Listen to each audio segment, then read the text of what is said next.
Hello, everyone. This is Gavin from the Butt Rock Review subsection of the Indie Heads podcast, and I have something a little serious, not big serious, but it's something that we have to own up to. We have to fess up. We fucked up. We fucked up big time on our last episode when we talked about the song "All My Life" by the Foo Fighters. Uh, we were ignorant. We just didn't know what it was about. We didn't even discuss what it was about. We just talked about how Dave Grohl is such a bright, nice young rock star. We had no idea how much that song was about. How much Homeboy liked to chow down on some poontang pie. If we knew that the song "All My Life" by the Foo Fighters was about how much Dave Grohl liked to eat pussy, we probably would have talked about it for another hour. We probably not. We would still be podcasting today. And for that, we owe you, the listener, an apology. For myself, for Matty, for Alex, for AJ, who our Indie Heads guest, and for our esteemed Pitchfork writer guest, whose name I can't remember. Jeremy Larson. I don't know why I didn't know that. Hi, Jeremy. We're apologizing for you too. We all should have known. We should have done our research, and we didn't. So you can stop sending your letters to my house. You can stop sending your mean emails to Matty. We get it. The song's about how much Dave Grohl likes to eat pussy. Yeah. I mean, in case you don't know the story, I mean, let's just roll through some quotes here.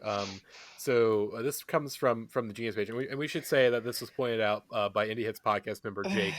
He pointed this out in the chat initially, and then of course the explosion happened from there. So from the Genius page. Dave Grohl said that the song was quite sexual in nature. He told Q magazine, "That song is a little dirty. I'm very fond of giving oral sex to women." He also noted that the band had wanted a heavier sounding song to appear as a single. So, and then from the Genius page once again, well, the middle section is about eating pussy, and the verses are kind of vague. That's all you've got to know. Of course, Dave has explicitly expressed his love on giving oral sex to women. Therefore, the lyrics indicates towards being trapped under a woman, tasting her private parts, unable to escape. And of course, the famous line from the song, "I love it, but I hate the taste." Oh my god, I want to vanish into the earth. Yeah. Jesus. I am good on this discussion now. Thank you. I'm not good. Let's keep going with it. I just wonder when we're gonna stop being so serious about this. Yeah. About now. Okay. Just checking. The year 2020. 3 friends have taken a blood oath in a basement in suburban Ohio. They cut their palms open with a Hinder CD that they shattered with their 4-wheeler, and then they rubbed their blood, and Brian had Welsh from Korn's autobiography. This is the Butt Rock Review.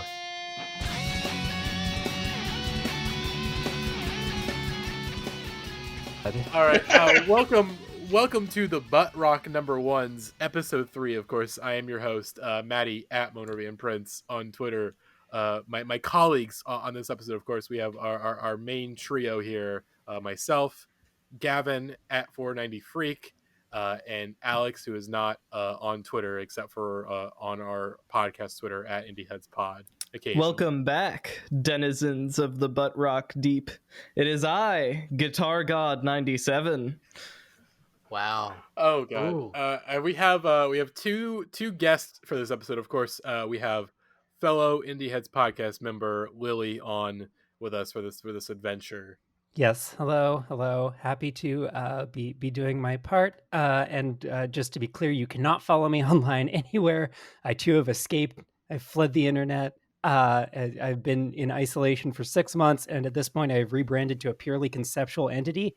So if you want to follow me anywhere, do it in like your third eye or something, you know. Oh, God. Just think about me real hard and I'll manifest. Don't you worry about it. Follow me on Astral Book. And of course, that voice, Lily, and Lily has brought a special guest to the podcast. Lily, do you want to introduce our guest for us today? Yes, I brought my good buddy Tom Brent, formerly of the 20X podcast, which I did, the podcast in which I was infamously forced to listen to Man of the Woods by Justin Timberlake 20 times, and also a musician. And Tom, you talk about yourself. What have you been up to lately? Let's catch up. I guess hating capitalism. That's what I've been up to. Making bread and hating capitalism. Good Basically, shit. I've kind of like slowed down on music and that sort of thing, and I'm just trying to live my life and figure out who I am again. Because turning 30 is stupid. Don't do it. Yeah, that makes sense. I'm going to try to avoid it. We'll see if I get there. And I wanted to bring you on because you are fittingly, I hope this isn't slanderous to say, but a bit of a butt rock scholar. This is like we're in your wheelhouse here. So just because I like to ask, define butt rock. Oh, this is a big debate we've been having. Yeah, Well, I had to explain the term butt rock to my friend earlier today because I had to explain why I was listening to Stained all day. Okay, actually, well, before you continue, what was the worst experience, like listening to this playlist on repeat or listening to Man of the Woods for 20 times? Oh, definitely Man of the Woods, because I Okay. actually committed and listened to it 20 times. I only listened to this full playlist like 6 times, and 5 of them were today. Okay, fair. But it has been a day. Yes. But anyways, okay, actually, Gavin, I think Gavin knows. I've trusted Gavin with the definition of butt rock here. We trust Gavin because Gavin is our butt rock expert. For The podcast. keeper of podcast lore. Yeah. Exactly. Yes, that's my title. I just think it's stuff cops listen to, basically. I mean, like if it's made, Well, now it feels slanderous to call Tom a butt rock scholar. you Oh can my be god, a scholar and not, you. That's a I- good point. See, Gavin's not a cop, Yeah. as far as we know. We'll see. True. It's true. Yeah. That's an interesting definition because like half of this, based on that definition, I would argue is like a little advanced for a cop. Yeah, we've also we agree. Well, the theory here is that we're talking about all the Billboard #1 modern rock hits of the 2000s. Not all of them, I think, categorize as butt rock, and definitely not a lot of these songs fall into that category. But we just But this Oh is yeah, the for era. sure. This It's is definitely the a not era. all rectangles or squares situation here. Mm-hmm. This is the era of butt rock. This is why we call it the butt rock #1. It's not everything here is butt rock, but these are the butt rock times. This is the time where this genre thrived potentially the most. Yeah, this is the butt rock Anthropocene. Yes, but let's get into it. Of course, when we left off our #1 song, and the song that was #1 leading into the invasion of Iraq by the United States and other nations was Red Hot Chili Peppers' "Can't Stop." And as And Bush didn't. yes, and so in the White House, Surely there's some causation here. I choose to believe so. But anyways, as the U.S. was beginning its initial invasion of Iraq, another song was #1 as we were beginning the Iraq War. The first song we're talking about today, "Bring Me to Life" by Evanescence featuring Paul Mccoy. Paul Mccoy, let me see what band he's in. I need to check. Of 12 Stones, which 12 Stones, according to the Wikipedia page, is an American Christian post-grunge band that was formed in 2000 damn. in Mandeville, Louisiana. I do not believe that this man exists outside of this song. You can't convince me. I know you're lying. Oh boy. Okay. Anyways, let's If I could Oh, comment boy. real quick, already I have to jump in here. 12 Stones did the theme song to the WWE group The Nexus. Perfect. just hopping in there. So oh boy. Where to begin? Well, actually, Lily, I'll let you take this one because you've had some takes in the chat about this song. Yeah, I have had some takes brewing about this. I am so glad we get to talk about this song first, because Jesus Christ, what a fucking breath air of feminine energy in this fucking toxic masculine desert we have to cover. This truly, it didn't dawn on me until I went back to it. I was like, oh, right. Like, this legitimately was the song that made me realize that, like, women could do heavy music, which just was such a revelatory concept to me. And now, as a woman who is a fan of heavy music, I'm like, yeah, fucking give Amy Lee her credit. Like, she opened up that possibility for, like, a lot of young girls, including myself. But more to the point, like, I partly chose to appear on this episode because of the song. And then I was like, well, wait a minute. Like, are there any other episodes of this series that are going to have songs led by women on them? And I looked, and the answer was no. And I was like, wait a minute. This was the only song by a woman to hit #1 on the modern rock charts in the entire 2000s, which is not surprising in and of itself. But then I did some digging. I was like, wait a minute. What was the last song to hit #1 on the modern rock charts? So I went back, and this is the first song fronted by a woman to hit #1 on the modern rock charts since Celebrity Skin by Hole in 1998. Wow. That's that. Okay, but what about okay, now the thing is, again, for the rest of the 2000s afterwards, there's this is the only #1 song sung by a woman in the 2000s. There's no other songs in the 2000s. This is the only one. Yeah. So did you check the 2010s also to see what else? Yes, I did, because I wanted to figure out, like, what kind of gaps are we looking at on either side of this song? Like, how stark an oasis was this? And this is even more damning than the Celebrity Skin thing. Okay, so Bring Me to Life was the only song fronted by a woman to hit #1 on the modern rock charts, which had hit #1, I think it was, March 29th, 2003. That was it. Until X's and O's by Elle King. Hell yeah. Holy shit. Thank you, Rob Schneider. 2015. Oh God. Holy The shit. 12-year drought. Jesus Christ. So this is one of 3 songs led by a woman to hit #1 on the charts in 18 years. I think that's the We are definition looking of at butt 6 rock. years on Yeah, average. this is why it's the butt rock era. It really, really is. So that really flipped my wig. I did not think it was going to be that long. But there you have it. I should state that the Indie Heads podcast, we're very big proponents for the dudes rock movement, but this is a case where dudes rock has gone too far. Dudes were not rocking here. So, I think dudes could stand to rock a little less in general. That's my stance on this issue. So I'm proud to announce that the Indie Heads podcast, we are beginning the chicks rock movement. No, we're not. I'm vetoing that immediately. Never mind. Chicks don't rock.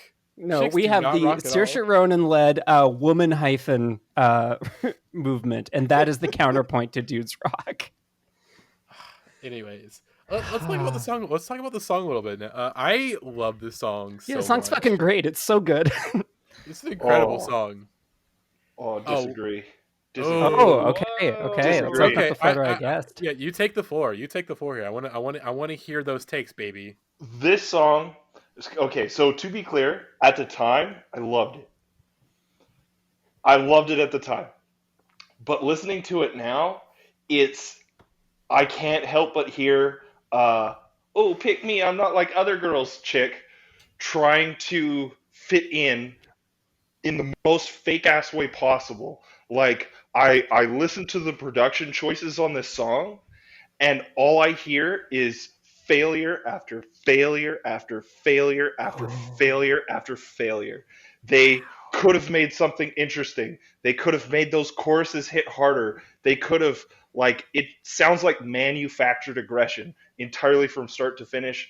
Like, it's almost algorithm based. Like, that guitar riff in the second verse is literally the dumbest guitar riff I've ever fucking heard in my life.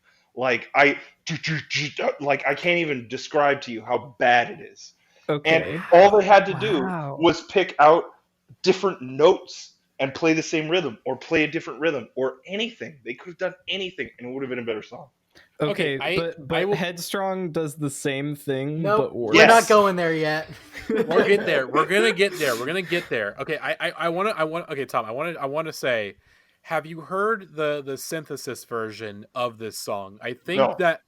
So she Amy Lee, she basically redid a bunch of her old songs in 2017, I think, for the Synthesis album. Basically, think of it as the butt rock Volnicura in a way. Right. So there's Oh, a that's lot so good.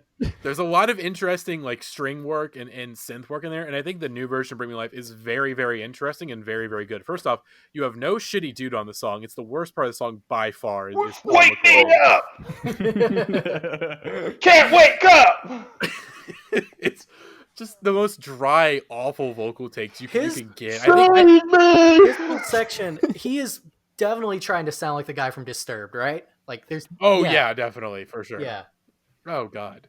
But he sucks in the song. He's terrible in the song. But like I think Amy Lee is such a great vocalist, and like I said, I have nostalgia for the song. I can't hate this song. I can't. I think it's. I understand. But I don't get too geeky about music production. Sometimes I do. Sometimes I don't. I think like it works, but I do highly recommend listening to the synthesis version, because I think that some of your issues with it, I think like there's no shitty dude. I think the instrumentation's a lot more interesting because of the added string arrangements and some of the synth work. And I think just the fact that it's just Amy and there's no dude, I think it leads for some interesting moments. And I will say, further to that, like, you listen to other songs on the same record where, again, like for the most part, when a band like this is a band that was kind of they're kind of coming up, this is their major label debut, that sort of thing. There's always that one song that the producer says this is going to be the single, and so they produce it to be a single. But then you listen to other songs on the record like My Immortal, you listen to all the weird piano shit they're doing on it, and you're like, oh, so this band can do all those things. Like, I still don't like the mix per se, because I think that the mix comes out totally flat, way too radio, totally like playing it safe, like, oh, moms will listen to this too, kind of a thing. But like you listen to, again, like you were saying, like the parts, the arrangements, like basically My Immortal is a 1,000 times better song, and it's not. It's I gotta disagree with you there. I think My Immortal is garbage. I think Now I have to disagree with both of you on this. Oh my god! And now no, My I Immortal's have- a great I'm song. just kidding. We just do that for 2 hours. Yeah. I will say there are better songs on this record and in the Evanescence discography, because I think like Going Under is really good. I think Everybody's Fool is really good. Call Me When You're Sober. I mean, I'm just looking at the popular songs, but like still, Call Me When You're Sober is the best Evanescence song. Like that song. Oh, hard disagree. I fucking hate that song. What? I would always skip that song when I listened to The Open Door on CD on my Discman in 2006 while we're dropping credentials. It is a Why do we war all zone have such here. strong opinions on this band? Hey, I got pretty mellow opinions on Evanescence. I really like this song, and I think it's one of the best songs so far. And otherwise, I have little to say. Other than that, this is literally a trans anthem. I'll second that. That's a good take. Oh God, where to begin? Okay, first of all, Gavin. I will say My Immortal. I will yield to a little bit of bias here, but that was the song that made me realize like just how legit Evanescence were in like my like 10-year-old brain. Because here's the thing about Amy Lee, whatever you feel about the aesthetic and the production or whatever, like Amy Lee is really like a for real talented musician and songwriter. And like My Immortal, I remember I was taking piano lessons and I wanted to like learn that song, so I bought the like Fallen piano book. So I could learn My Immortal, which like sounds pretty simple, just the like dun dun dun dun dun dun dun dun. That song is a fucking nightmare to play on piano. It's like fucking UFO sighting off of Illinois levels of like deceptively difficult. There are stretches of like 11ths and 13ths, like she is crossing over her hands and like stretching both her hands across multiple octaves at the same time, and it sounds so simple, but singing. Yeah, well, singing, it's nutty. So I will defend My Immortal on that front and that front only. I understand because like the production issues, the guitar tone on this song is kind of just like a big old like slab of margarine of a guitar tone. um, but I think it still works. Like I think the production in the beginning of the song like is really interesting as the electronic elements are coming in, and then it like builds toward that generic guitar tone chorus. But I don't know.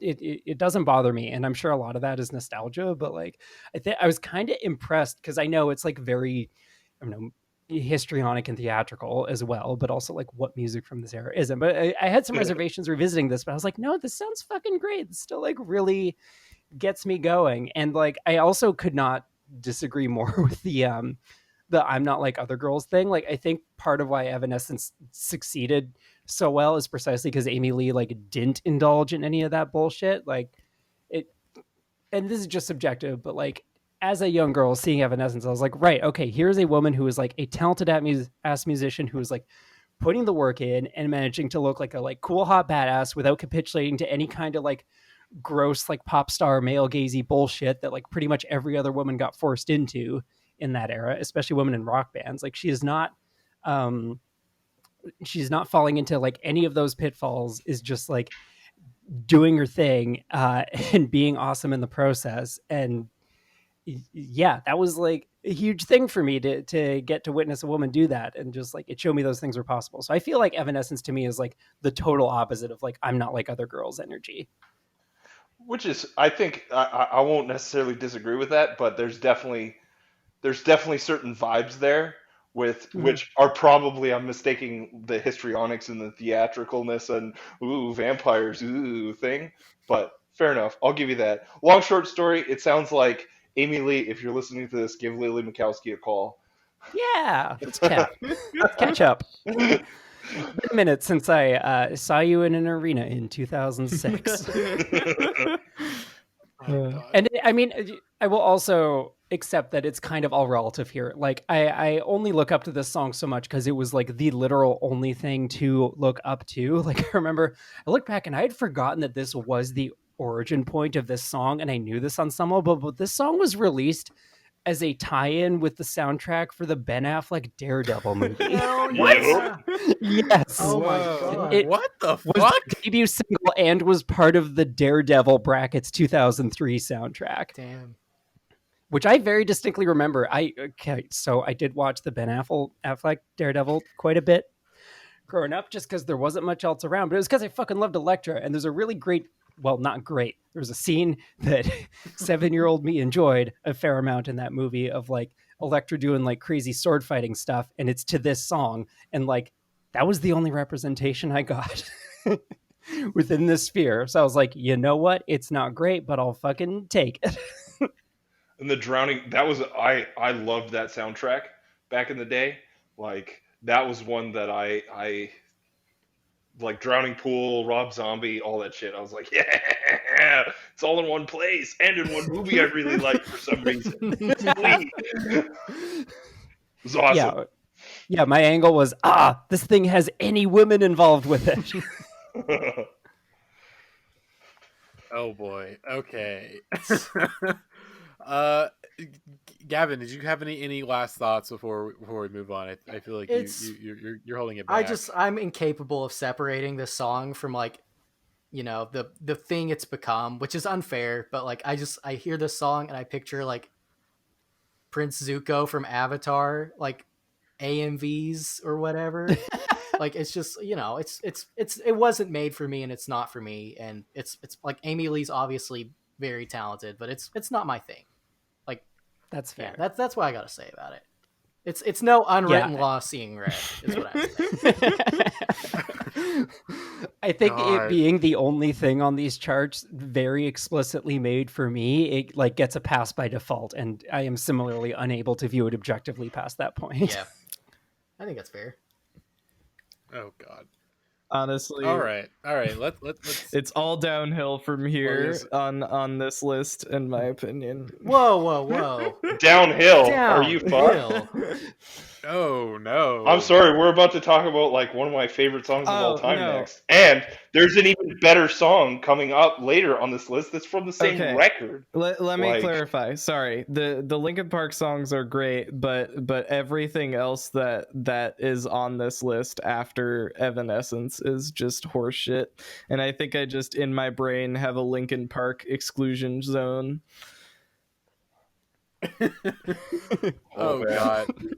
Linkin Park yeah. autonomous zone. God damn it! I was gonna make that joke. God damn it! God damn it! Okay, let's just fuck it. Next song, Linkin Park, "Somewhere I Belong," went number 1 on April 12th, 2003. At this time in the United States, for some reason, the Bush administration thought that the Iraq War victory was almost certain. Mission Of course, accomplished. if you know anything about the Iraq War, mission accomplished, baby. Mission accomplished. But that's got a little to do with this song by Linkin Park, "Somewhere I Belong." So we're talking about 3 songs. Once we get to the last one, which is the last song that we're talking about this episode, we'll kind of have our rankings. But like I said, this is I'm like every Linkin Park song here and every Linkin Park song so far. It's fucking great. This Like, is up with "Breaking the Habit" for me for my favorite Linkin Park song. This is just like Chester Bennington at his best. Oh yeah. Yeah, this is a real tasty track. Even outside of my like particular love for Linkin Park, the production on this track, the way that it flows, the dynamics, like everything about this song is to me pop. It's one of those perfect pop songs, and it's basically I don't know anybody that, whether they loved or hated Linkin Park, like this is one of those songs where it's like, yeah, I get it, fair enough. I mean, you can already. I mean, like I said, this is the first song from Meteora that we're talking about, because everything before, other than like the one song we talked before, was a Hybrid Theory. You can already tell that like they have matured a lot as a band in the interim between Hybrid Theory and this album. Like obviously, just like like a little bit lyrically, but also I think just like everything here is stepped up from the last album. You feel like that they're working with much more interesting sonic textures. It's a little less. You can already tell that they're outgrowing the new metal scene and the new metal label a little bit. They're still keeping to their roots, mind you, but you can tell that like if it wasn't already clear that they were like a step above their peers, this song definitely proves like, hey, like we are way above our peers here in terms of like emotional maturity, in terms of production quality, in terms of songwriting. It's like this is a band at the top of their game. The difference between Linkin Park and a lot of other bands on this list is illustrated perfectly by this song, which is that Linkin Park actually talks about like psychology concepts. Like this literally sounds like regurgitated from a therapy session in the best way possible. It's complicated but simple and cathartic and deep, and like there's just like real concepts at play, whereas like Headstrong, for example, is more just like emotional We constipation. can't keep bringing up Headstrong. I'm sorry. We'll get there when we I'm get sorry, there. Gavin, We're but so it is the close. number one We're most so important close. song on this list. I don't disagree. That is technically true. I mean, to kind of agree, Headstrong to me kind of represents everything that's bad about all of this particular list, with none of the redeeming qualities that some of the other songs have. Yeah, we'll get to that. We'll get to it. I can't wait to We're talk so, all the way we're to so, we're so close. We're so close. It's true. We're one very boring song away from being able to talk about Headstrong. Whoa, hang on. Whoa, Okay, let's not get too crazy here. This is so Okay. contentious. Should we just like rush through this next song so we Wait, can finally one talk more- about Headstrong? Are we done I with do this just want to one? say about Somewhere I Belong quickly, because I also went through and watched the music Yes. videos for all of these. I feel like the music video for this is a very good microcosm of like one of the things that sets Linkin Park apart from all these bands, is that like they have this very distinct and multifaceted like visual world that they have going as well, and like no other band of this era really managed to have that kind of like distinctive visual aesthetic. Like there's so many weird things in this video, like between like the dolly elephants and like the Gundams on the chest and like the weird metal sculpture they're playing under, it's and really like good. Mike Shinoda rapping in like a rain hallway. There's so many just like in go ahead.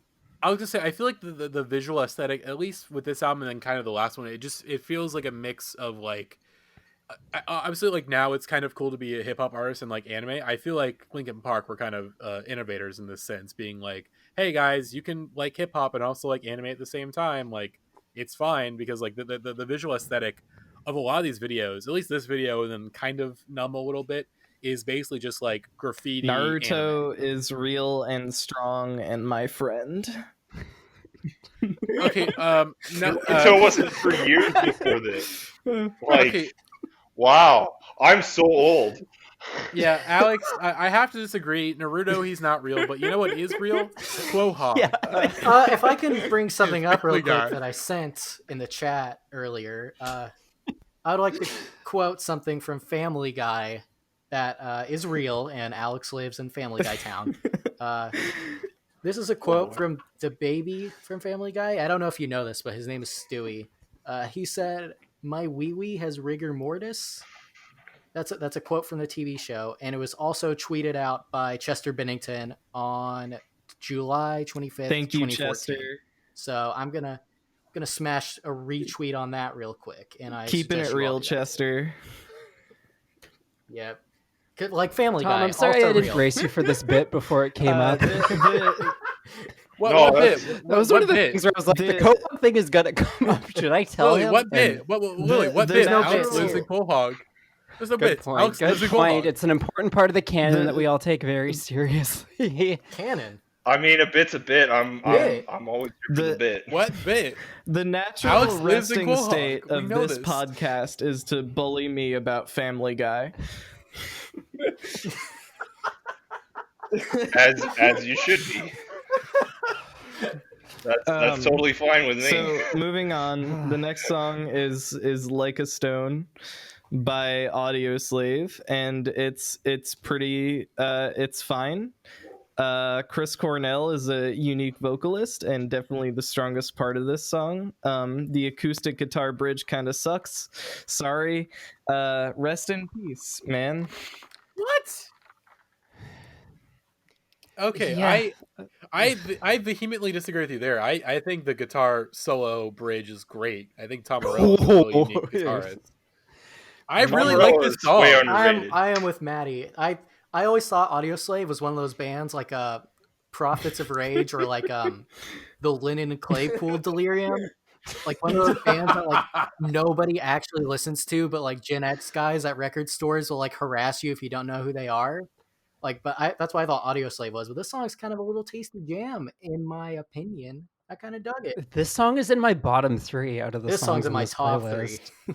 I really don't like this song. I think this song is so underwritten and boring. No disrespect to Chris Cornell, R.I.P., but like Jesus, it really is Audioslave like on autopilot. I feel like fucking Tom Morello is playing guitar on this song, like one of the most distinctive and inventive guitarists of his generation. And like, what do you get him to do? Like, like he's just playing the chords on the one the whole song. Perfect. And then you're like, oh, okay, there's going to be like a big solo bridge. I guess my man is going to get to go off a little bit. And what does he do in the solo? Like just the most like boring rote, even like to the grid half note shit, just going up and down the scale and then cycling through the chord progression again. Nothing is happening. You know what? I'll say it. Innovation is overrated. Who needs it? We got music. Let's keep it the way it is. You know, let's use 3 notes. Let's not innovate anymore. You know, let's just, you know what? In this KISS, keep it simple, stupid. That's what Tom was cooking up. That's what Chris was cooking up, and that's how we got this. That's what the band Kiss was cooking up. The Kiss was keeping it simple. No, they didn't keep it simple. They needed gimmicks. Oh yeah, I think for me, on Like a Stone, I don't think that it's the strongest Audio Slave song, but I think it still points to the fact that any singer would be absolutely stupid to not have Rage Against the Machine as their backup band. Um, Fair point. like I really love that first Audio Slave record. I think it's amazing. And yeah, this is probably like the one where the label was like, "Can you get us a single?" And they're like, "I guess." But Yeah, but it just feels really devoid of energy to me. And also, like, even in the video, because like I mentioned, I went through and watched the videos for all of these. Like, it's just a standard like band playing in a church video. But then like Chris Cornell is sitting down the whole time. Like they couldn't even get him to like stand on 2 feet for this He's entire like a shoot. He's just stone. like staring into the distance. Yeah, like a stone. He's like staring into the distance. It looks like he is like trying to remember what the words to the song are as he's singing it. And just has like, I will say, very big Zoolander energy in this video. Hell Oh my god. His spiky hair, it's something, and I feel like Hey. that is just like the perfect visual representation of what to me You guys are so he's- mean. feels like a listless song. I'm He's sorry, I just came on here to chilling. get Respect heated. the dead. He's just- My I I God. do respect the dead. He did some great things and Grateful has Dead. a great voice, but Let It's this not- man it's not it for me. relax. I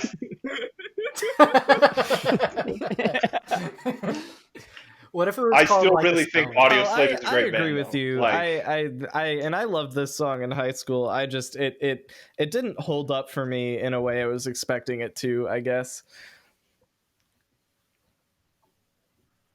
yeah, no, I can totally agree with that. It's like at the time you're like, oh yeah, I'll check out this record. This record, it sounds this is an all right thing, and then the whole rest of the record just beats the shit out of this one song. It really does. It really does. All right, Matty, go I- off. Go off on him. I mean, I probably believe him. I just I haven't listened to this album, but I probably believe him. Like there probably are better songs on the album, but I was when this song came out, I was I was 6 years old, and I fuck. was not listening to albums at all.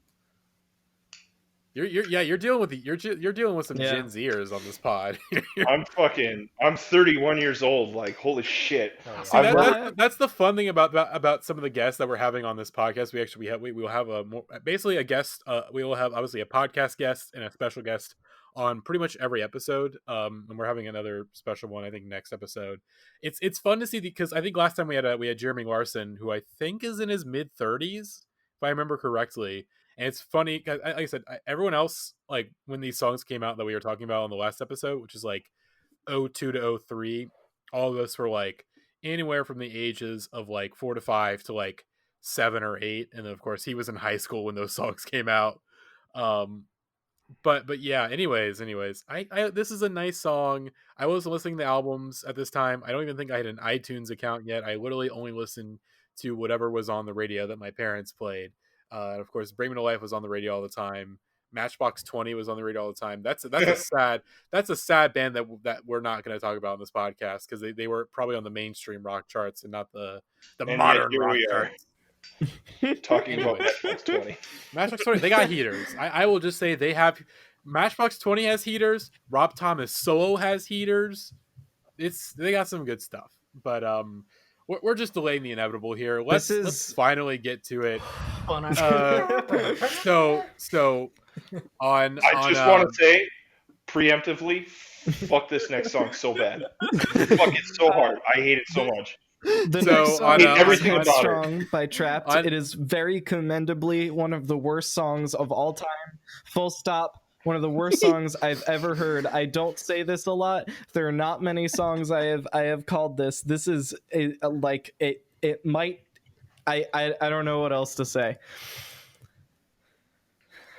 Written by Nazis, no less. Hold on, let's pause here. Does anyone like this song? Speak now. That's what I thought. I'm not gonna say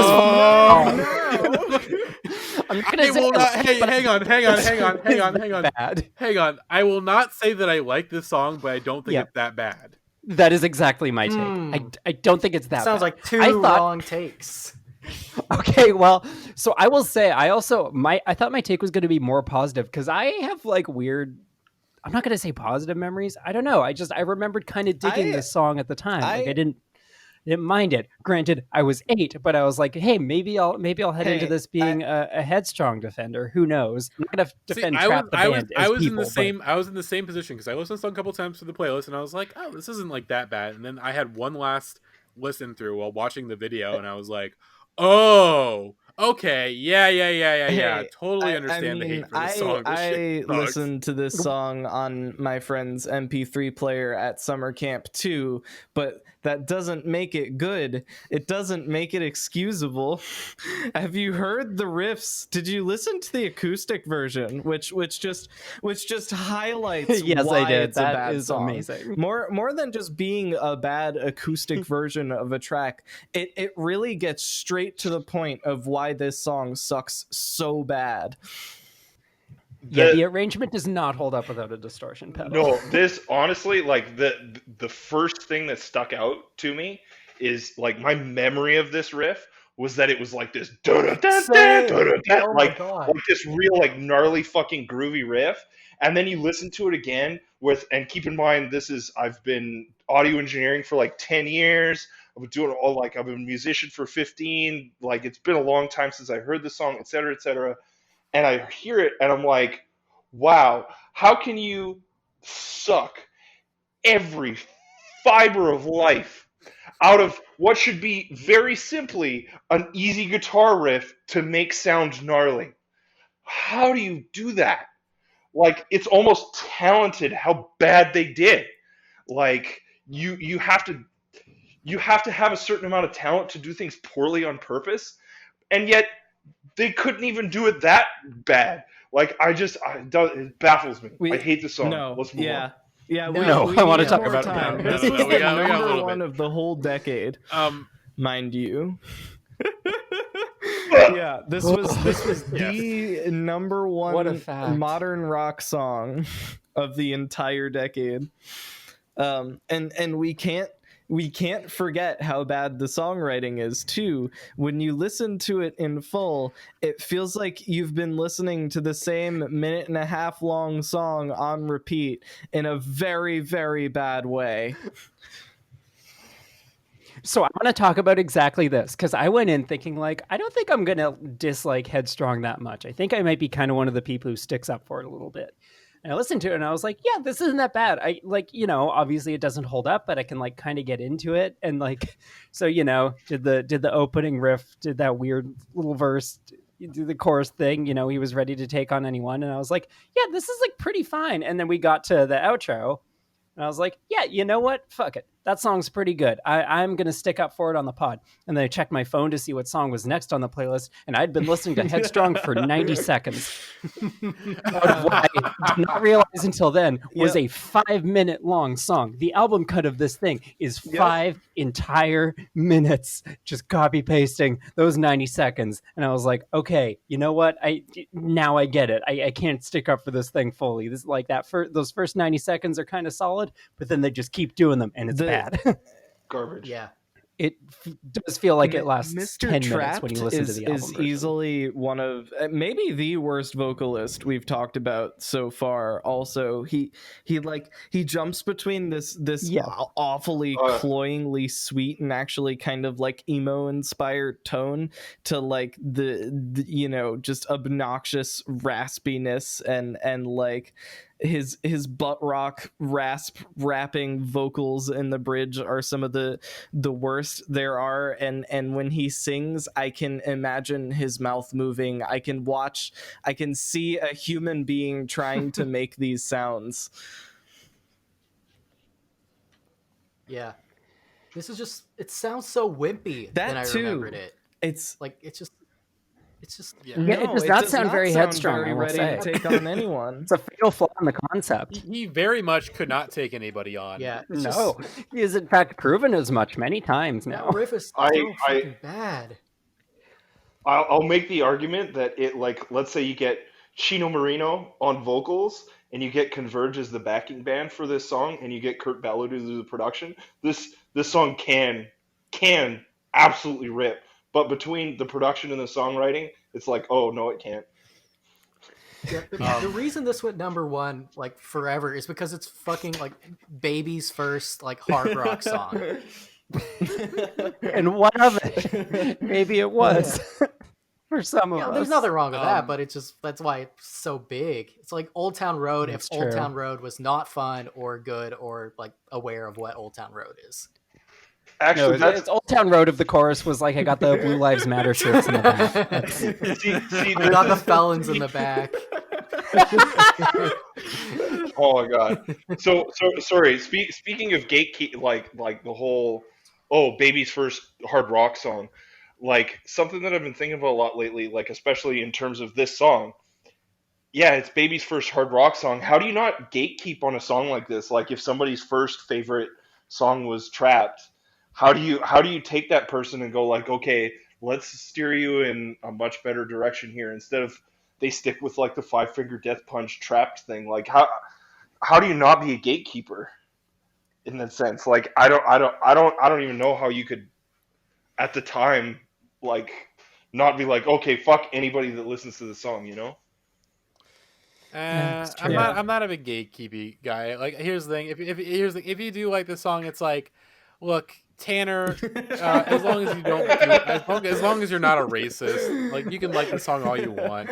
You want to put on your tap out hoodie on, and you want to play your UFC 3 while this song blasts in the background while you sit on your hot couch. That's fine, Tanner. You do you. As long as you're not a racist like the Trapped guys. Because of course, Trapped very well known for being doo-doo heads online. This let's just look at it. So, and the social, Okay. I'm just gonna read the social media use section on the Wikipedia page. A section that they have to prove the point already. Yes. Oh boy. So many publications have taken note of the band's unusual use of social media accounts run by Brown, often to lash out and attack others, something not often done but from official band accounts. Music website Metal Sucks noted in 2015 that the band's official Facebook account made lengthy posts criticizing viewers of Keeping Up with the Kardashians, which devolved into account swearing and berating commenters. It's like, okay, 2015, like a metal guy hates the Kardashians. What? Whoa. It's crazy. Oh my gosh. So nothing too notable. It's like, okay, so like they're just like every like butt rock band in 2015. This is where things start to change a little bit. So the comment also included homophobic insults towards internet musician Rob Scallion, whom the band had feuded with on social media earlier in the year over unauthorized and unattributed use of Scallion's videos. In 2017, Brown insulted commenters who disagreed with his defense of President Trump's dismissal of James Comey, and then again later in the year with anyone who disagreed with Brown's stance that institutional racism does not exist. Oh boy. Oh, God. What a turn. And it keeps going. It keeps going. So in March 2020, Metal Injection, the AV Club, and Slate all reported that the band's Twitter account had gone on a week-long effort of arguing with and insulting people. It began with insults of civil rights activist and Bishop Talbert W. Swan II and accusations of having a victim mentality. The comments then expanded into areas such as defending the Unite the Right rally, calling people nerds, challenging the white privilege in society, supporting Trump's Chinese virus rhetoric in reference to the COVID-19 pandemic, and fat-shaming women. Loudwire noted that many notable bands and musicians later responded to counter or ridicule the claims. Brown later used the band account to threaten legal action against an unflattering parody account assuming Trump's identity, only to drop the issue on the same day once the account altered its Twitter handle to make the parody clear. And yet the worst thing about this song is that it sounds like how Mountain Dew feels. I was about to say the song sounds like how like Monster Energy smells. That was going to be my joke. Oh, God. I just want to say that according to Wikipedia, Trapped started as a NoFX cover band, which is really my life. The least surprising fact. Oh my God. Oh God. There's a bit more though. This actually gets a little sad. Sorry. We can't do more of this. I'm already so depressed. Yeah, I think I might be on Tom's side. You need to log off and spend some time with your kids. Oh God, that's it. It just doesn't make any sense. like an unusual social media strategy. More like there's no social media strategy. He's an asshole. Like why do people report things that way? Like, oh, it's an unusual way to promote your band. No, it's bad. Don't do that. An unusual way to promote your band.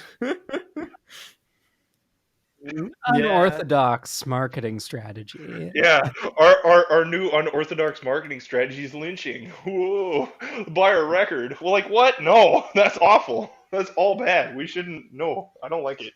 Let's end off this discussion with a bit of happy news. In May 2020, a new studio album, Shadow Work, was announced. It released the following July, though it failed to chart in the top 200 albums released in the U.S. Billboard 200 chart in its release week, selling only 600 copies, an 87% drop from their prior studio album, DNA, in 2016. God, fucking music to my ears on that Robin Thicke Paula shit. If you click the link to their album Shadow Work on their Wikipedia page, it just redirects you back to the band Trap's Wikipedia page. I love when that happens. Oh god! All right, let's karma. Wait, hold on. Before we move on, can I share the most cursed thought I will ever express on this podcast? Oh god! I feel like this is a fitting finale for a very cursed song. So I watched the video, which one like epitomizes the early to mid 2000s with its weird fucking like Bourne trilogy editing. Like the camera is shaking for the entire video and no cut lasts for more than like 2 seconds. It's very disorienting, but here's what I'll say. And I recognize I am separating the art from the artist here, which is not a thing you can do, but as a philosophical exercise, I'm going to do it to put this thought forward. Mr. Trapped is kind of a himbo. All right, moving on. There's a bit of himbo energy there, and it's not doing anything. Look, okay? As someone who just reprehensible racist, but as someone who just published a himbo manifesto earlier today on the Indie Head subreddit, I'm the year 2014. We just launched it. I just launched it with my Joyce Mayer Never Hungover Again review. Go read that shit. We got a lot of great stuff coming out. Anyways, as someone who just wrote a himbo manifesto, all I have to say, Lily, is no, and let's move on to the next song, which is Chevelle's Chevelle's Send the Pain Below. So my one and only comment about the song is that I'm just gonna do a skit. I'm gonna do a bit real quick. Mommy, I want Deftones. Mom, no, son, we have Deftones at home. Deftones at home. It's just Chevelle. This is the best song on the list today. It is. Thank you, Gavin. I agree. This isn't to say it's a bad song, but it's very clearly just. See, we have Chevelle. We have Deftones at home. The thing about me is I don't trust Deftones. Never listen to them. Never will, because they remind me of people who have like tattoos of foxes made up of little diamonds and like rhombuses. But this song's good. So if Deftones sounds like that, hey, good for you, Deftones. Yeah, I really, really like this song. I think it's really good. Mm-hmm. It might be my favorite on the list. Wow. It's definitely not as good as Faint, but like this song slaps like a cop slaps his wife. Like it is really good. I fucking really like it. Okay, I have one. So before this, I did watch all the music videos prior to recording this. What's up with the fucking music video for this song? It's so funny. Yeah. I was gonna say the most important thing you need to know about this song is that the music video for it prominently features snowboarding. I'm gonna counter. There's actually there's another more important thing to know about this song, and this I found in my research. The song has one of my favorite Wikipedia pages ever. The entire Wikipedia page is 3 paragraphs. The first paragraph is the brass tacks, off their second album, charted here, blah, blah, blah, charted lower than this single, etc., etc. Second paragraph. The song's music video, directed by Jeff Richter, revolves around a snowboarder and his difficulties in striving for excellent performance. The band is seen playing the song in a dark room with their breath-creating fog and the cold air. Line break. The song is also included in the video game Donkey Konga 2. End of Wikipedia page. That's the whole Wikipedia page. I do want to point out that Chevelle is a band of 3 brothers, which is very funny to me for some reason. Oh, They fired the third brother in 2005, actually. Oh, rest in peace. And hired their brother-in-law. Yeah. Betrayal. Who just recently also left the band. Oh no. So are you saying that Chevelle is new metal Hanson? Yes. ooh. Yeah. I was gonna say Property Brothers, honestly, and that the guy they kicked out is the one weird like magician Property Brother. Oh boy. Oh god, have you? I mean, I assume everyone here has seen photos of all the Property Yes. Brothers. It's like the 2 Property Brothers, and then you have the third one. It's like you know the Eddie Murphy like fat suit movies. He would be like the like, oh, they have the Property Brothers and they're playing like other members of the Property Brothers family, and that's the crazy guy. He's the one who's into magic and stuff, but he's real, and I love him, and I will protect him with all my might. Okay. I'm an Antifa super soldier, but just for the lone wolf Property Brothers. The forgotten son. Oh my god. Yeah, I really like how this song sounds though. I don't know. Here's the thing. I thought I had heard a Chevelle song before, and I haven't. I never had. I've never heard the song before in my life. I thought I knew who Chevelle were. I was like, oh, that's that band that like the kid who like tormented me for my entire childhood like really loved because they had some kind of tie to wrestling, I think. But then I realized that was Saliva, which is different. I'm sorry. Imagine mistaking Chevelle for Saliva. That's like, oh god. Is it a laughable thing? I really don't know. Listen to some Saliva and tell me it's not funny. Okay. I will after the episode. We talked about Saliva on the last episode. Watch the video for Always. It's highly recommended. Highly recommended. Okay, noted. But so I put this on with like no expectations and was like, this just sounds like fucking nothing. Like this sounds like the shoegaze band Nothing. This sounds like their last album. Like this song, like Relapse Records would put out this song tomorrow without batting an eye. In a way that I am like very, very into, I think. It's good. It goes. Also, I will admit this is like shameless Gavin bait, but like one of the fun things about this song is that I don't know if there is a chorus not sung by Tom DeLonge that is ever demanded to be sung by Tom DeLonge more than this. I agree. Aside from every Blink-182 song with Matt Skiba. Yeah, very true. But you can just like you can feel the whys creeping into this chorus. Yes. Like just it's right there. It's like one extra takeaway from just like suffocating. Like it has that quality Big to it. And it's Hanger real in fun. Area 51 energy in this song. I will say with this track, this is a track that I have on a couple playlists that I listen to every once in a while, and I really like the production values on like, let's put it this way, Guga Garth is hire him to do your next record. He puts out timeless shit. Like the way that it flows from part to part to part, that bridge hits so fucking hard. Like that is such an early riff, and I'll argue that this song doesn't. It sounds like a guitar orchestra, and it's only one guy playing one guitar, and you can tell that. Oh yeah, they do it live, and you can hear all of those things, but it's a guitar orchestra. I love it. Yeah, this is a masterclass. Awesome. We have to move on, but I'm very upset to learn that the producer of this song goes by Guga Garth. That was news to me. What's upsetting? He's got a stutter and he's from Vancouver. Oh my god. Oh, interesting. Okay. Yeah. That kind of explains it. I mean, he has a solid like production. He did Rage Against the Machine's first record. I just saw that. Yeah. Wow. Can't fucks with that.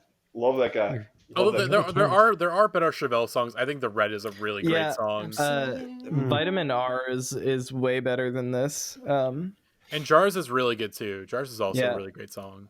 I was a massive Chevelle's fan in middle school, and I don't really love this song anymore, but hey, I had a pretty rough childhood. Chevelle was my truth somehow, and I gotta pay my respects. It's fair. That's fair. All right. Let's get to the next track, which is a song that I imagine that there'll be no arguments over. We'll all be like, "Wow, this is just a great song," and then we'll move on. Of course, I'm talking about Seven Nation Army from the White Stripes. A song we all definitely enjoy. Yeah, I enjoy it. Elephant is one of those, as far as I'm concerned. Or let's put it this way: I have bought Elephant more times on more types of media than I've ever bought any other record in my life, and that should be surprising because I'm a bigger fan of a lot of other bands. But like this record, I wore out a few times, I lost a few times, and I was like, no, I need to buy it. Like I've owned it a few times. It'll never go away. This whole album is amazing, and what a way to start it. What a way to start an album. Holy shit. Wow. If I remember correctly, like he's just playing like a 6-string bass on this song, right? Just like a no, bass. It's all guitar, I think. It's a guitar. Like, I mean, in the studio it's a bass, but like live he'll play it with a guitar and I think a Pog.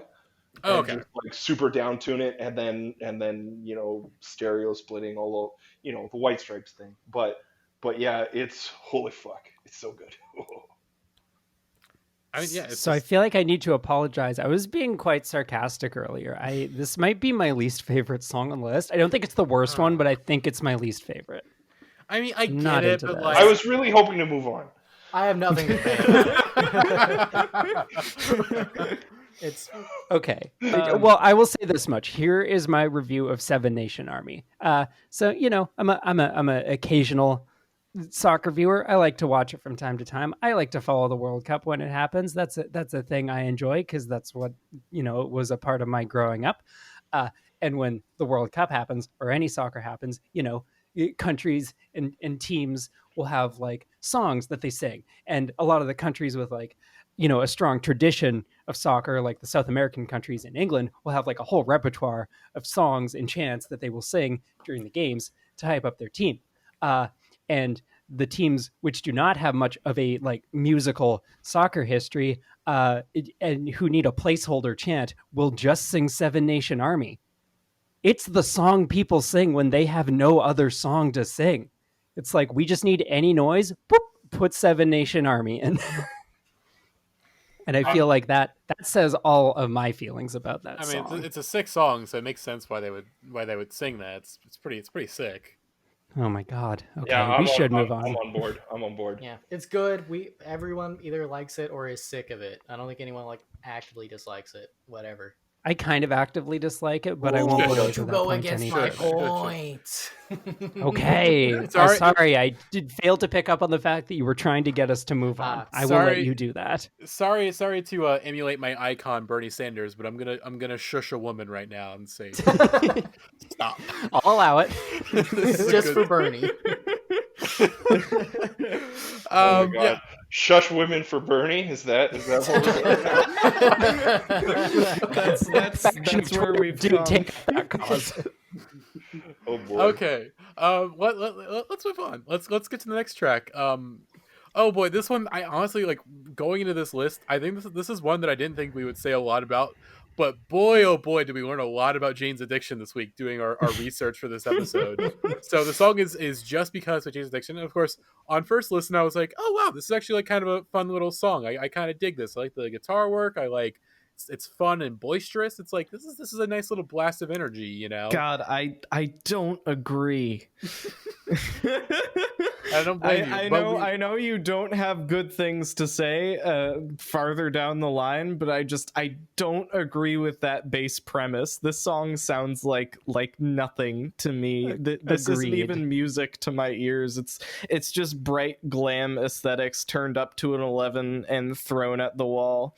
Also, Perry Farrell's whole entire ethos is just like, what if Mick Jagger had sucked? Yeah, but Mick Jagger did suck. Exactly. That's a later discussion. But what if Mick Jagger was bad at being Mick Jagger? I mean, that's fair, but you wouldn't have Lollapalooza without Perry That's Farrell. right. And what would we do without Lollapalooza? Beats the hell out of me. I don't know. This song for me, at the time, I really liked it. And I was just gonna say, I was 14 when these songs are out. Just for a little bit of context here. But I liked the song when it was out, and this is probably the first one I started skipping listening to this playlist, because you kind of get it after you listen to it once. There's not a lot of meat there. There's really like, okay, great, I've heard this song. Boop, next. There's no longevity to it. That doesn't say that. I guess that's not to say that it sounds, like it couldn't be released tomorrow or anything like that. But they say nothing and they do nothing, and that's it. It's just a song. It doesn't mean anything. You know what I mean? Like, I don't know. That I think is one of the things that most damning about this song, and I feel like this is like simultaneously to Perry Farrell's credit and massive discredit, in that like this song is saying nothing just on like a lyrical level. Like he manages to, kind of pull some impressive vocal melodies about these lyrics. And I understand it's about the lyrics and the melodies in conjunction with each other, but just like looking at the lyrics of the song for research, like just, you got the most, but nobody loves you. Nobody has to, just because you really should have known. I think you really should have known, just because, baby, watch out. Like it's nothing. It is not saying a single cogent thing. It is just like he had to slot words into the vocal melody, and that was it. And it's like an okay vocal melody, but the complete lack of anything to really like say really, really grates on my ears, especially because this thing is like very tepid and meandering, and it is 4.5 minutes long. I have very little patience for it. Perry Farrell is early AI before the government worked out the kinks. I will say Perry Farrell has a fascinating face to me, like, and not even in a good or a bad way. It's just like I watched his over under a couple times because I'm just like, how do you end up with that bone structure? This is just a fascinating configuration for a human to like emerge with. Like, yeah, because he's got like nobody looks like that. He's got like the sunken eyes and the large brow, but also the high cheekbones and like well-defined jaw. So it's like he's like a beautiful Neanderthal or something like that. I wouldn't get that slanderous, but it is a little bit like if you took like a pretty decent looking like character in an RPG character creator and then just like bumped a couple of the sliders all the way in one direction or the other. Yeah.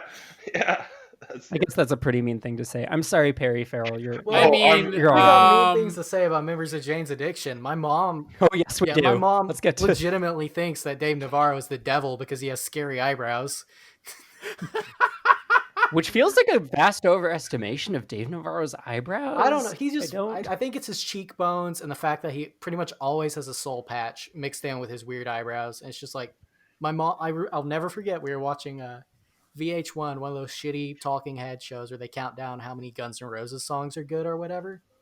And Dave Navarro was on talking, and my mom walked in the room, looked at the TV, pointed at the TV, and my mom is not religious. She never made me go to church. She pointed at the TV and said, "I think that man is the devil," and it just stuck with me. But about the song itself, I've never heard a song that's like was created to be an edgy CSI show theme song. Like I hear people holding up beakers and looking at them while this song plays. But I mean, it's like, I don't know. I don't hate Jane's Addiction aside from the fact that they all seem really annoying. But like it's fine. Yeah, we should talk about we discovered some things about Jane's Addiction and Perry Farrell in the chat earlier today, I believe. So. Who is the person who discovered these things? Who is the person who revealed to us that Perry Farrell is a staunch Zionist? I think it was me. I believe that. Oh, okay. Yeah. What? Yeah, he plays a lot of concerts for Israel. I was just skimming his Wikipedia page. I was trying to find a story of him firing the people who did the Nothing Shocking album cover. So I hit up that personal life. I'll never go to Lollapalooza ever again. I know. Fucking Zionists, Jesus Christ. Anyways, Yeah, so Sorry. that's a fun thing. I have strong opinions about But these. basically, but anytime I think about Dave Navarro or really Jane's Addiction, I think about the scene from Ink Master. You are all examples of the Liv Moss lifestyle. Oh hell yeah! Mentality. Oh God, We mustn't forget to live Moss, my friends. That's the big takeaway from this podcast, and in fact, this whole series is whatever you do, you just gotta live Moss. Exactly. Yeah, let's move on. Well, okay, so actually, I want to share one last Dave Navarro take. This was a thought that occurred to me while I was researching. Like, I saw a picture of Jane's Addiction, and I realized, like, oh, Dave Navarro is like the Charizard to Chris Angel's Charmeleon. Oh my god! Like, I was like, that's who Dave Navarro reminds me of. But then I was like, oh wait, then who's Charmander? And I think it's emo Peter Parker. What do you think about this? I thought for a split second you said emo Peter, and I'm like, Griffin? Emo Peter Griffin. Emo Peter Griffin.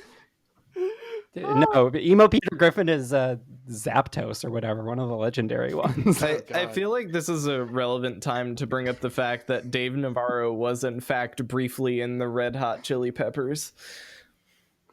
He sure was. Just I don't know. It's just a strange piece of butt rock lore, in my opinion. Just something to remember happened. Mm-hmm. Yeah, it is an interesting crossover. Do you guys remember when Dave Navarro was a judge on that? Like, I forget if he was on Rockstar NXS or Rockstar Supernova, but it was like a musical competition reality show to like become the lead singer of a fake band, and he was one of the judges / members of the fake band. Just for me. Sense. Okay, moving on. Okay. I watched both of those shows. Those were some summers, I tell you. I watched so much like garbage VH1, MTV2 shows back in the day, like all those. I love Brent Michaels or whatever the Rock fuck. of Love. Rock of Or Love. Rock of Damn Love it. Plus.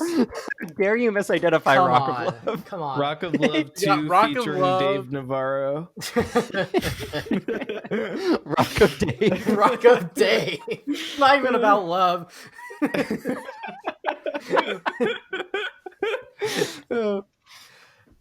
Wasn't Dave Navarro also like for a short time in Carmen Electra as well? That is also true. Okay. Not I just Electra wanted- from Daredevil the film, a different Electra. No, Yeah, we really need to Carmen keep those Okay, wires I- uncrossed for my sake. I understood what you said right off the bat when you said that he was in Carmen Electra, but I had to be like, did he just say it that way? Well, I've been I mean, sitting here planning this technically- joke this whole time. Technically, you are correct, but also we can't the weirdest way. we can't all be Dave Grohl and come up with brilliant ways to describe the things we like to do. Okay, we just leave it at that. Okay, let's move on. Let's move on. We have another Linkin Park song, "Faint." Which, like, at this point in the playlist, what a fucking breath of fresh air Yeah. this song is. Yeah. Well, that, and also I think you got to look at this list of songs that we're talking about and think about Linkin Park has 3 in a couple of months, and they're all different. How fucking crazy is that? Yeah. Like, this is a band that is literally the biggest band in the world, no questions asked right now. Like, holy shit, and I live for it. And this song is so damn good. Like, I don't think it'll ever get bad. Probably one of Mike Shinoda's best performances. Oh yeah, for sure. And Chester, like, everybody killed it on this song. Yeah, the Everybody beat killed is it. fucking phenomenal, and yeah, you're right. Chester absolutely goes ham. Oh yeah, and the music video for this song too, like right in front of the lights and that fake ass crowd. Like, who cares? Yeah, it's great. Well, and so it took me forever to realize like why that video didn't feel like a generic band performance video until I like was looking on the Wikipedia and a couple months ago researching Faint for other purposes, which is true. As you do. As you do. Sometimes you read the Wikipedia page for the Faint music video to help yourself fall asleep.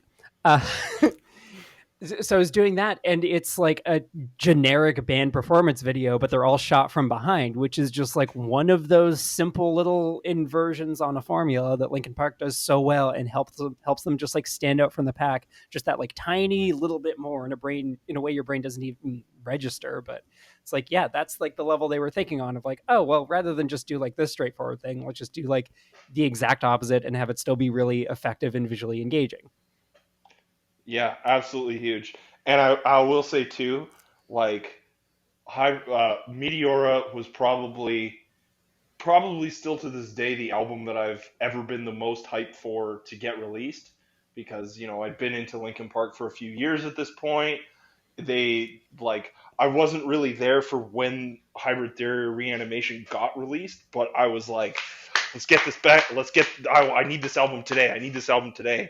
And so we go down to HMV, get the deluxe edition, pop in the DVD, watch the making of, then sit down, put in my headphones, and listen to the album. And this song was probably my favorite song from the first time I listened to the record, and it's still one of those all time like unfuckable tracks. Yeah, it really is unimpeachable. I never thought about that, but yeah, I'm just remembering that Meteora was, I think, the first time that I could remember like being aware that an album had gotten announced and like being excited about that. Mm-hmm. Being 14 was amazing for like 10 seconds. That was the highlight of my being 7 or whatever the fuck I was. Okay. I don't even know. I'm so fucking old.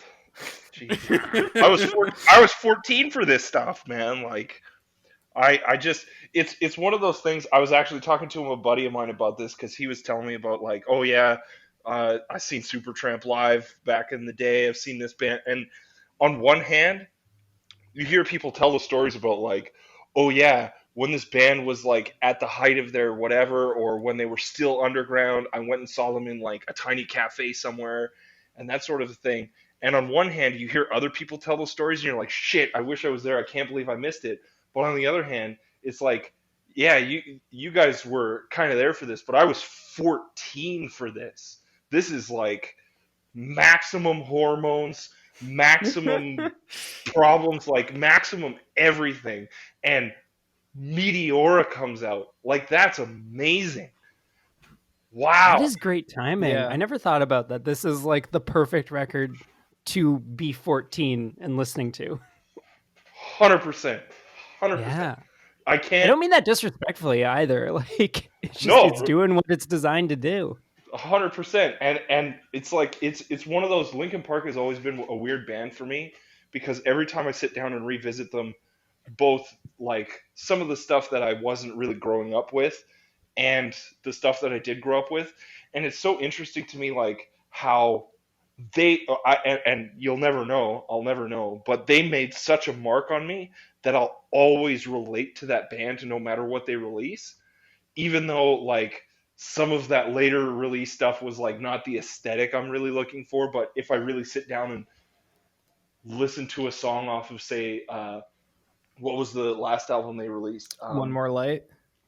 Yeah, like I sit down and listen to One More Light, and it's like, yeah, aesthetically, I don't necessarily love like the music, but at the same time, like all the lyrics and all the different things that they're doing, I so still like get it, because this band just fucking slapped me right upside the head when I was 14. For fuck's sake. Holy crap, never lose it. They absolutely, Yeah, it does never really leave you. they were still doing good shit too. Like the title track from that album especially is like chef's kiss, the good shit. Oh yeah, absolutely. Does anybody else have anything to say about this song? It's so weird. Like, almost to the song's credit, it is such a like plainly great song that it's like there's not really anything to dig into for the most part, aside from like what the song like means to you or whatever. But it's like, this is just like, again, that thing you mentioned earlier, this is like, and really more than Somewhere I Belong for me, this is like, yeah, this is Linkin Park like owning pop music essentially. Like it's just a perfect execution of like a 2-minute and 40-second pop song. Like I think it's all you could want out of that, or at least for like the rock version of that. it's like, yeah, it doesn't get any tighter or more memorable than this, really. I think too, and one thing that I was thinking about listening to this playlist is I remember back in the day being, again, like I listen to heavy music, fuck all this like light ass shit. That was kind of my attitude, kid stuff, right? Mhm. And this song and Hey Ya by Outkast they're those songs that everybody likes no matter what. Like, I don't know anybody that I grew up with at the time that wasn't saying something about when Chester Bennington died, for example. And same thing with Hey Ya. Even at the time, that would be a song that at the time I wouldn't necessarily be like, yeah, no, this song slaps, but it was on all my playlists. Like, I was listening to it all the time. Like, this is one of those like, no, this ends wars. Like, that's how good this song is. Everybody's gonna love it, right? Anyways. Okay, I just found out that Meteora is only like 36 minutes long, which I honestly haven't listened to it in full and inject that shit straight into my veins right now. It's a good album Yeah. length. Has some banger deep cuts too. We're not going to talk about it in this episode or on these charts, but like Figure 9, that's a fucking incredible song that nobody talks about. That's a song I'd ramble about. Nobody's listening. That one slaps. Like, they all do. Like, that's a perfect album. Yeah, Meteora deep cuts are that good shit. But we should move on. Mm-hmm. Not to belabor Linkin Park any further, even though I happily would, and have spent multiple episodes of Tom's podcast doing so. Which they're all have still back catalog. The 2OXs. All of those episodes are still available on the Tomb in the Dead Language Facebook page, and that's the only place to find them right now. So right. So go do that. Anyways, on to for me the worst song on this list, Barton. Oh, and it shows up twice. Twice. Wait, what? It shows up twice? Wait, what? It hit number one twice. Wow. Did it really? Oh, it might have. Yeah, according to the screen grab you sent me, it showed up twice. So fuck this song.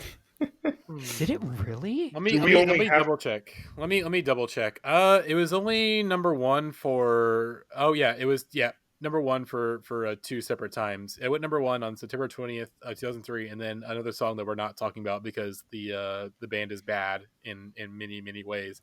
And then after that song went number one for 2 weeks, this song went number one again for another week before the last song we're talking about. But we're talking about Stains So Far Away, which not as good Jesus. as it's been a while. It's not as good as it's been a while, but I like this song. Yeah. I like this song.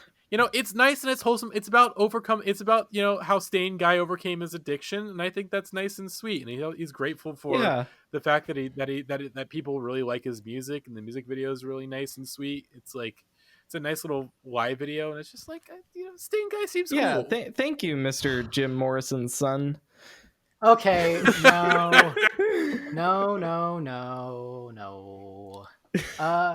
Gavin, Before this song gets mercilessly shit on, I had a true emotional reaction listening to it, and whoa, okay, yeah, I was listening to it, and I allowed the dumb guy part of my brain to turn on for a bit, and recontextualizing a song about a man's addiction into thinking about how I had to move away from my home a couple months ago with my girlfriend to have enough money to save the bills and all that, and I was like, hey, we're so far away, but we're doing good.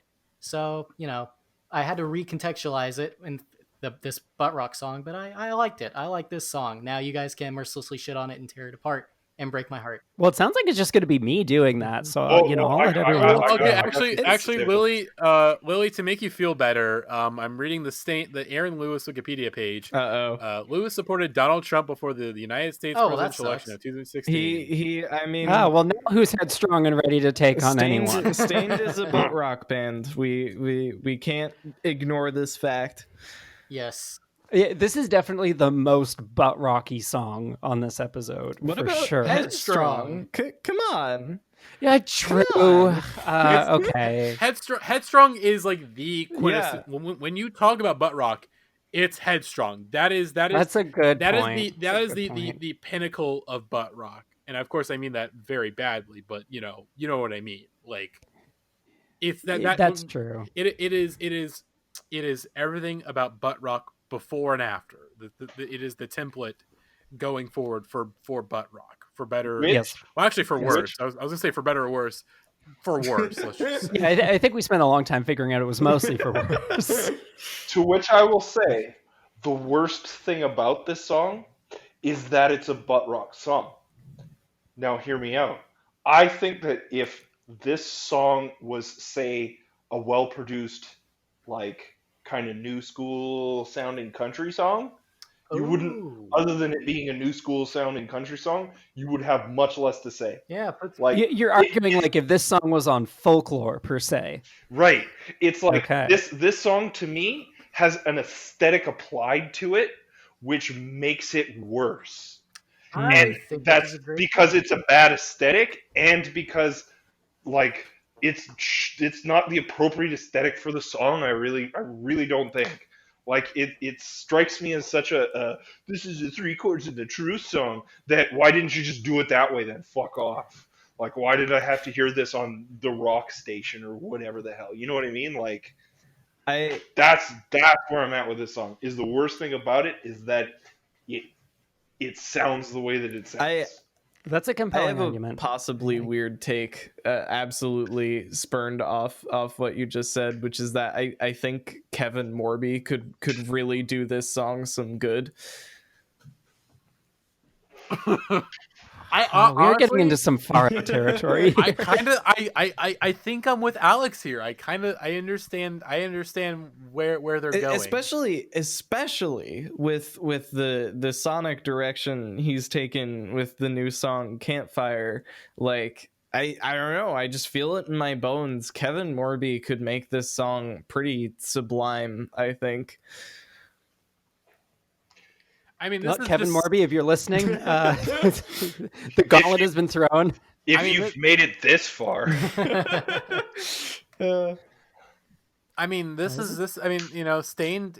Stained are truly one of the greatest slowcore bands of all time. Oh my god. Well, I guess they can have that mantle now. Yeah, they can. I like the take that this could be a pretty good country song. I hear put some steel guitar under it. Yeah, it's a. I get it. Yeah, I don't agree, but I respect it solely for the boldness of it. This is the good outside of the box thinking that the tail end of a butt rock podcast will get us to. I must commend it for that. I still think I'm trying to wrap my head around like what exactly. I think you're right, Tom, in that like maybe there's nothing, There's nothing off the rails structurally the song does or like ideas wise, and I think that also like kind of hurts it in a way. Like it maybe just that it's so middle of the road. Like this song is so devoid of ideas, I guess, that it just, and I think that combined with the fact that to me, like the aesthetic on this song, and I will say specifically this song, because I went back and I was like, oh my god, did Stained age this badly? And so I went back and listened to It's Been a While, and that song's fine. Like, I don't mind it. Whatever it is. Yeah. Look, okay. Whatever it is about this one song, though, like it is really like nails on a chalkboard to me. From like the second those fucking like church music ass chords come in, I'm just like, nope, I cannot with this shit. Like after this episode, go back and try and listen to this song. Like the opening chords of this song, you can just like hear Aaron Lewis like in another timeline being like, now I know most of you think of me as a pretty cool guy, but I'm gonna take a minute to talk about someone even cooler. Yeah, I know, talking about my main man JC. Like that's the vibe this song gives me, and I fucking cannot with it. It just sounds like someone is like, it's like the opposite of ASMR. It's like someone is squirting mayonnaise on the top of my head and fucking rubbing it in. It's the worst, and his vocals sound so bad. It's like not only is he singing out of key in an irredeemable way, you are then doing like out of key harmonies with his that are out of key with his out of keyness. It's like this just triple layer of atonal like caterwauling that I cannot with it. I really And again, I don't think, this song is obviously displaying a competent grasp of like pop song structures, but aesthetically and tonally, it is just like truly unbearable for me to listen to in a way that is surprising, because I've defended other, unexpected songs on this list. I think Headstrong's that bad. This is like way worse than Headstrong to me. I don't understand why. I think I agree with Tom's argument fundamentally that like a lot of, butt rock and nu metal is like pretty good songwriting covered in like a aesthetic that is aged very horribly, but I just cannot with any layer of this song. And also, music video note, I looked at the Wikipedia page, and in the music video for this, it says that his daughter makes an appearance. What's with butt rock dudes putting their kids in videos? Like fucking Blurry had the same thing too. I Yeah, have Blurry, listened to great Blurry, song. I think like, that song is great. at least 10 times in the past week since our last pod. Yeah, Blurry fucking rules. But still, why with the kids? I feel like it's like, is it just, did you only have custody for the weekend you were supposed to shoot that video? Like, Damn, I kind of why? love my son. I guess you gotta love your son. Anyways, this is the worst song on this episode. I hate it. Would anyone like to participate in some nephew play and recreate the Blurry video with me? Please, let's just get us as far away from what Matty just said as we possibly can get. No, let's go with nephew. Would you say that you'd want to get so far away from it? The next song is Numb by Linkin Park, their third song. Yeah, let's get out of divisive territory and go to the weakest Linkin Park song on this list. Look. I've been silent for basically, aside from bringing up that Chester Bennington tweeted out a Stewie Griffin quote, I've been dead silent for 4 Linkin Park songs, and I gotta say, I can't fucking take it anymore. I don't like this band at all. Jesus, please help me. It just sounds so disgusting. You do need Jesus to help you, Gavin. I'm sorry. It's just, like I'm trying to be respectful because it's their lyrics are obviously like so personal, and it's taken on such a truly depressing context now. But it just sounds so fucking gross. It's like I can't do record scratches. It's just so it's like. Reminds me of Teenage Dirtbag, but that song's way worse than any Linkin Park stuff. I'll give them that. But I don't like this band. And if you're upset with me for saying this... Wait! Teenage Dirtbag is a good song. Teenage No, it is Dirtbag not. is awful. No, it's bad. And if you're mad at me for saying all this, just keep in mind, if you put a gun to my head right now and ask me what my 2 favorite bands are, I would say Blink-182 and Fish. Now you guys can continue. That is all the context that I ever needed to dismiss everything anybody's ever said. I'll do no offense, obviously. No, it's fine. You can roast me for it. I understand. Yeah, this is a very roasty episode. Yes. It's all fair game. I called the Mr. Trapped a himbo earlier. I mean, I can't judge anyone. Oh, and I looked up his face, and I don't know what you're smoking. It was just in the video. It was just for me, like, half watching the video. Well, I think you need to watch the other half of it. Yes. I could. There's too many fucking cuts. The video was wasted on blurry keyframes from whoever directed The Bourne Supremacy. Is that one of the ones? Yes. Okay. Okay. Anyways, I have one story about Numb. Aside from again, I like Linkin Park. It needn't be repeated, but Linkin Park finally came to Edmonton to play Sonic Boom.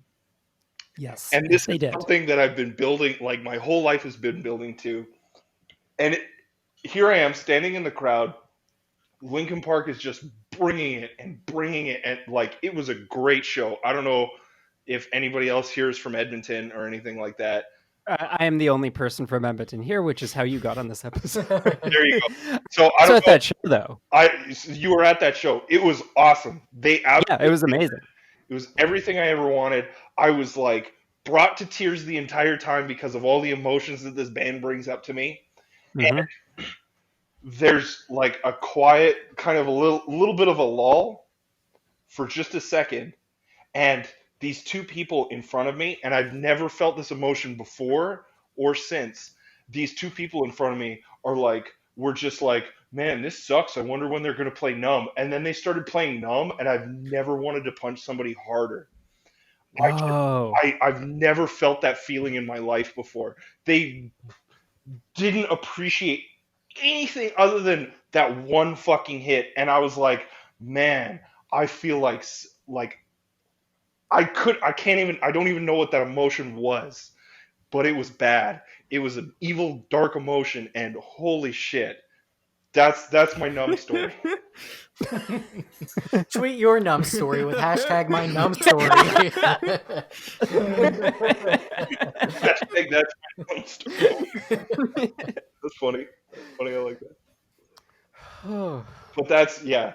Anyways, I like the song. I think it's a good song. It's an interesting new take on power ballads, which I think it became way overplayed in the 80s, and people are terrified of doing power ballads these days. And Linkin Park did it anyways. So fuck you, Linkin Park is one of the greatest bands of all time. They're pretty great. I will say, to me, this is one of their weaker songs, though. I don't know if it's like overplay or what, but I listened to this one now, and I'm just like, yeah, it's just kind of just doesn't do anything for me, even though there are things I like about it. I think this has like some of their best like electronic production, especially in the verses and stuff. Like that all sounds great. I think it's maybe just the chorus that's holding me back, but I mean, it's all relative. It's still a solid song. Like it's one of the weaker Linkin Park songs of this era to me, and it's still, you know, like a B grade song. And so it does feel kind of anticlimactic to end the list on that. But it's like the only Linkin Park song on these charts that I don't really have any strong feelings about. It's just like, yeah, it's one of the ones that's not for me so much anymore. But I understand the appeal. And also that, like, of course, people would have like an immense personal bond to this song as well. Yeah. Yeah. Oh, yeah, for sure. Do you guys know Nicki Minaj remixed this song? No. What? Yeah, she rapped over a remix of it in 2007, and I went and listened to it. Not even like the Numb encore beat. It's like its own like chopped and screwed version of Numb that's like kind of nasty with it. It's not so bad. It's very interesting to hear like early days like pre-fame mixtape Nicki as well. It's a worthy listen for, you know, the historians among us.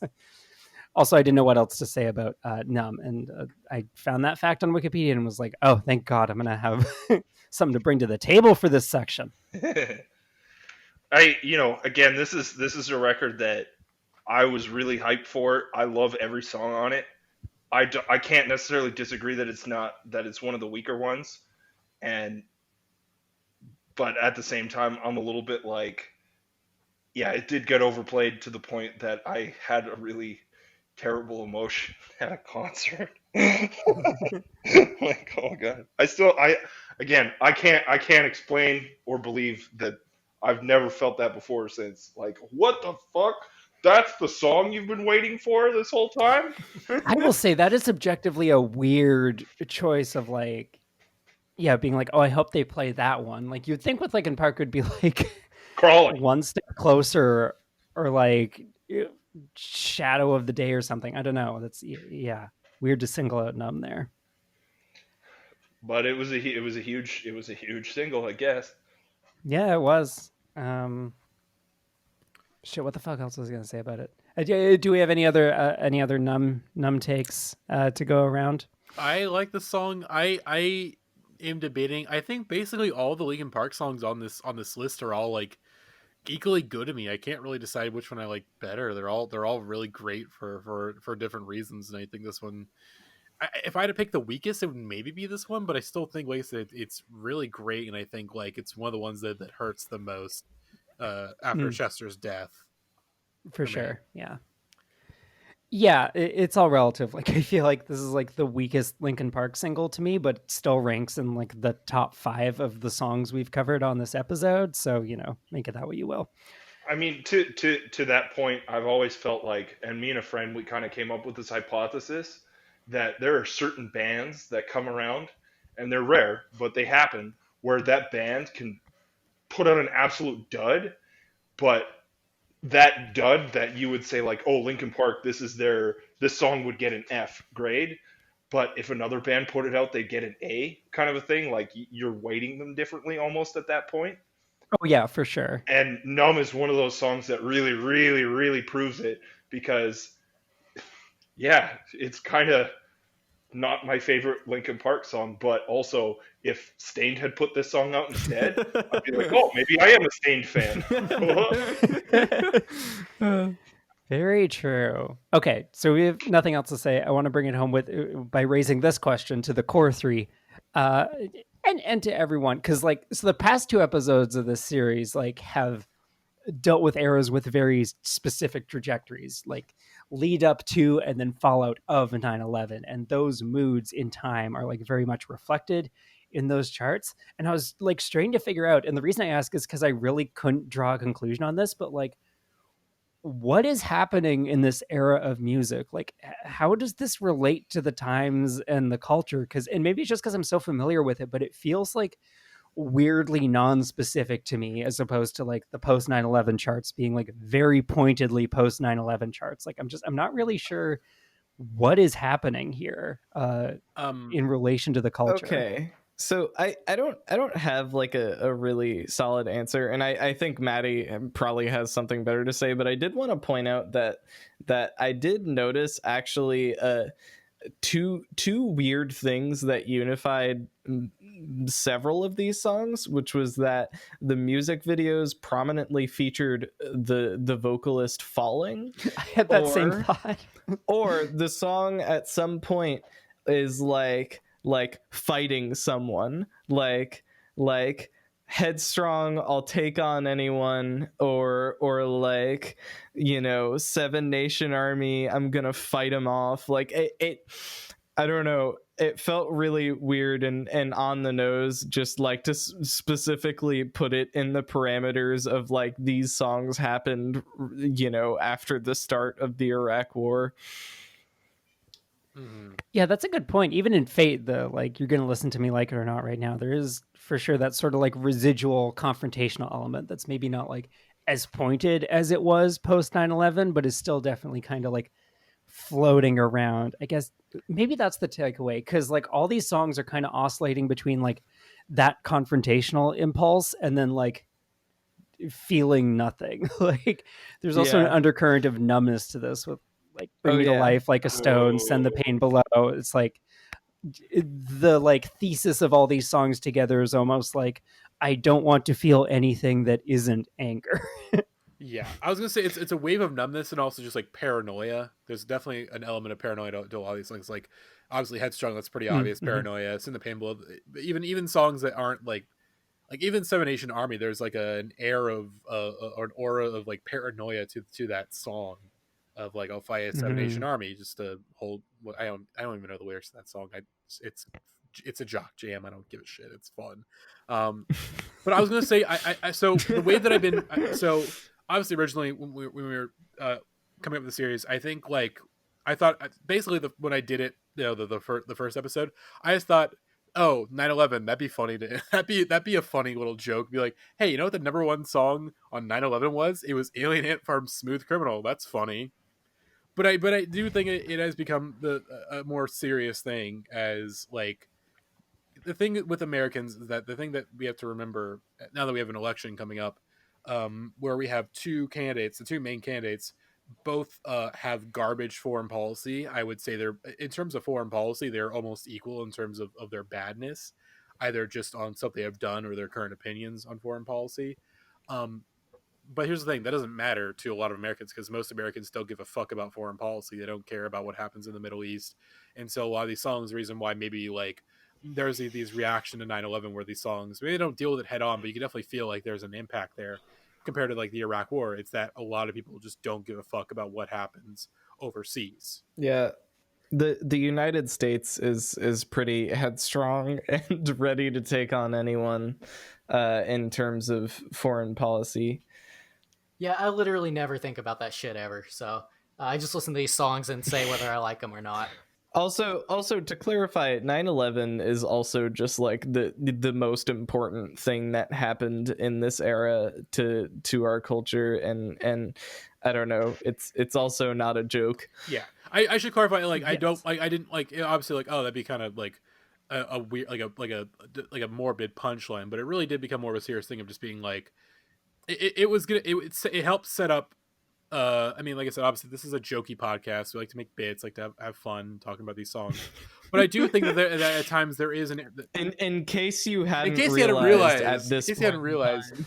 but I do think that like that this genre of music is, I think, one of the most reminiscent of the time, because like it's simultaneously like the thing about alternative music and why that genre was created, and why, like, I guess modern rock was created, was a way to sort of escape, you know, basically to be a bit more real, to like what's going on, either in people's personal lives or to the times. Like, obviously, like, I mean, the alternative, the what basically spawned this genre of butt rock is the grunge movement, and people like Kurt Cobain and Eddie Vedder and Chris Cornell, who obviously makes an appearance on this episode.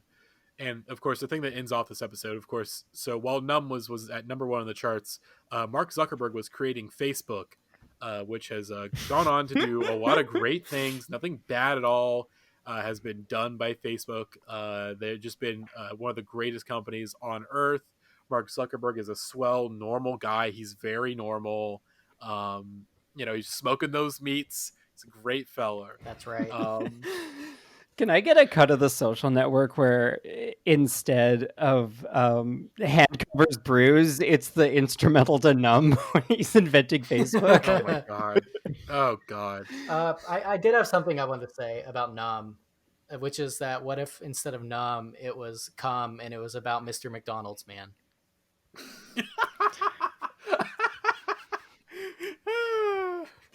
That's gonna be pretty niche for a lot of people. I was about to say, as legible as a joke there's ever been. I literally audience don't get for it. that joke is members of the Indie Heads podcast.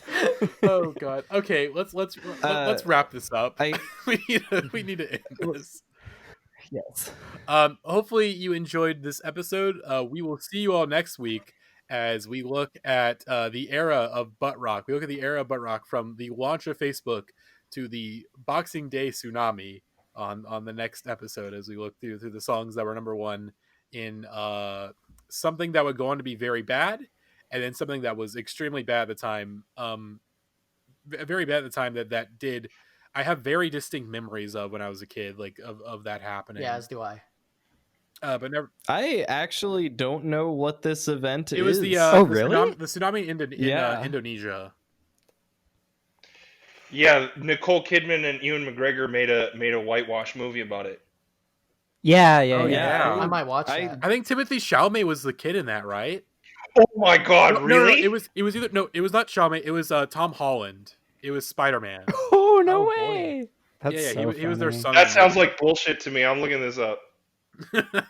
It's real, baby. It's I will real. say I very vividly remember that tsunami because Boxing Day is my mom's birthday, and that was a bummer for us, as opposed to, the actual victims of the tsunami. But, as that movie made sure to highlight, white people were mildly affected also. Yes. Always remember that.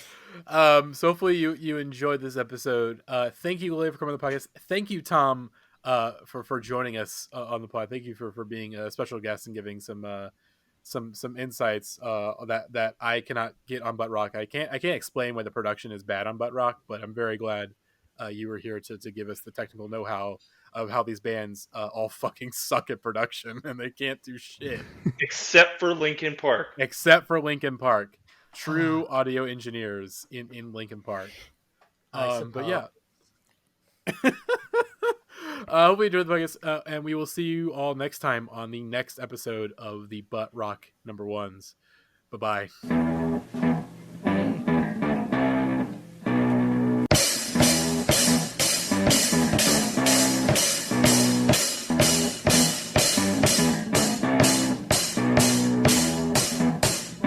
I'm gonna find them all.